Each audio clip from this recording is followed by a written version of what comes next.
So we are officially back in our music video cinema universe. I love a good storyline in music videos. I think it helps connect the audience more to the music because they're more inclined to see what's next. There has been so many times where I listen to the song, I don't love it, and as soon as I see the music video, now I love the song. When I first heard Espresso, I was like, oh, it's a cute, catchy song. Not sure if I love it yet. Saw the music video, I'm stuck. I love the aesthetic. I love how she looks. It was giving me GIDGET, like all the way. If you don't know GIDGET, you should. It's about this very petite blonde girl, and it's like her coming to age story, understanding herself as she's growing up, and then also falling in love. If Sabrina Carpenter was trying to position herself in a GIDGET role, I think she just secured it with that music video. It really does a good job of kind of painting the 1950s, which is when GIDGET came out. See, okay, so GIDGET, her love interest is Moondoggy. If I knew that we were going to get a second parter to Espresso, which was Please Please Please, and her man Barry KEOGHAN. If I knew he was going to be in the second part, I would have loved for him to be in the first part playing Moondoggy. You know what? I actually like that she switches the narrative a little bit. For me, if she continued the whole saga of what like Espresso would have been, she would be stuck in that era. Her going into like a prison narrative and she meets the love of her life in prison, it opens up a lot more roles for her, so she's not really stuck in one aesthetic. No, that is genius, and I love that she used her mans. Everybody who wasn't a fan of him jumped on that train very quickly. They're like, oh, now I love him. I see the vision, Sabrina. I see the vision.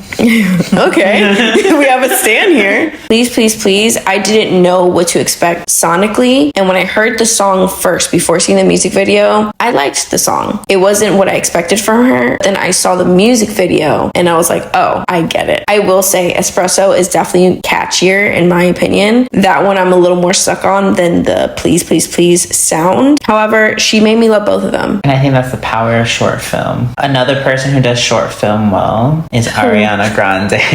Well, at least recently with The Boy Is Mine music video. She's known for her very like faded, cloudy, girly pop type of aesthetic. As soon as you get into this like universe, it's very dark. It's very Gotham. Like she still has that pink with her, with like the love potion that she's creating in the video. But I love how it's the Halle Berry version instead of the Anne Hathaway version. I love Anne Hathaway, but for some reason, I always remember the Halle Berry version. I don't know. I think she, like looking at the video and looking at how she portrayed Catwoman, it's a fusion of both of them. Because when you look at like Anne Hathaway's hair specifically, she embodied that here. The actual storyline, I think, follows the iconic Halle Berry version. Okay. She taps into the nerdy side of Catwoman in the beginning in the apartment when she gets obsessed with Penn Badgley, who plays like a mayor. Like, then she has like that whole shrine dedicated to him. The You type of like obsession, like Joe Goldberg. I love the music video, but I would have loved to have that crossover. Like instead of the Catwoman narrative, I would have loved for her to step into Joe's shoes and start with like him trapped in like that clear box that he has everyone in. I would have loved to see that, but I think that would have been also a really cool way to tie in this marketing. I don't know. I think it also deals with like copyright because then Netflix would have had to step in because they own that narrative. So I don't know how that would play out. Maybe just employing him as an actor.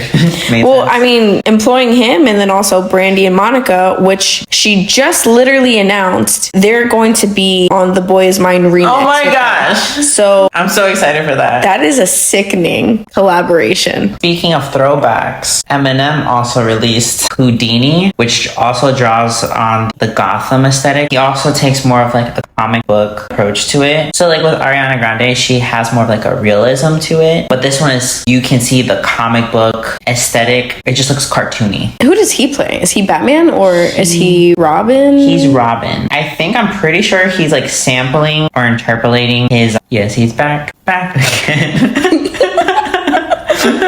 Something else? No, go ahead.